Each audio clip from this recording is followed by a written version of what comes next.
बताने वाली बात तो नहीं, बता देते हैं। एक संत हैं, ठाकुर जी की अष्टयाम सेवा करते हैं, सुबह से शाम तक सेवा करते हैं, बिल्कुल एक क्षण के लिए। अपने हाथ से वस्त्र बनाएंगे, अपने हाथ से भोजन बनाएंगे, अपने हाथ से इत्र लगाएंगे, अपने हाथ से सारी सेवा। मतलब सुबह 4 बजे उनकी सेवा प्रारंभ होती है, शाम 7 बजे तक हिलते ही नहीं है। रसोई और ठाकुर जी का कक्ष, रसोई ठाकुर जी का कक्ष, इतनी सेवा करते हैं। मैं दर्शन करने गया, मैंने महाराज जी आपके ठाकुर जी इतने भाव से सेवा करते हैं, आप सेवा करते हैं, ठाकुर जी को नाम कहा है? क्या नाम बताए? बवाल बिहारी। क्या नाम है? बवाल बिहारी। मैंने कि ये कैसा नाम है बवाल बिहारी? बोले तो बवाल नहीं है तो क्या है?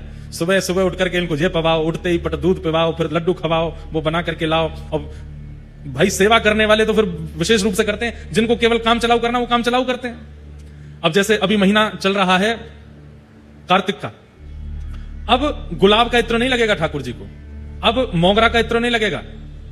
अब धीरे धीरे ठाकुर जी के इत्र परिवर्तित होंगे, क्योंकि धीमे धीमे हवा में नमी आ रही है, थोड़ी ठंडक आती जा रही है, रात्रि में ठंडा होता जा रहा है, तो इसलिए अब ठाकुर जी के इत्र बदल जाएंगे।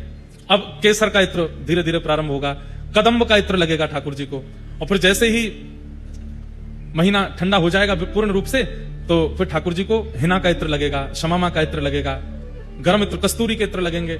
तो कितना अब इत्र का भी विचार किया जाता है, वस्त्रों का भी विचार किया जाता है। गर्मी में ठाकुर जी को बिल्कुल सूती वस्त्र पहनाए जाते हैं, अब धीरे धीरे रेशमी वस्त्र और फिर धीरे धीरे गर्म वस्त्र पहनाने पड़ेंगे।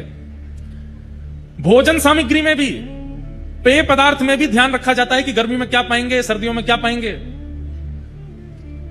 बवाल बिहारी, तो बोले इसलिए इनका इतना बवाल है, इसलिए इनका नाम हमने बवाल बिहारी रख दिया। मैंने बहुत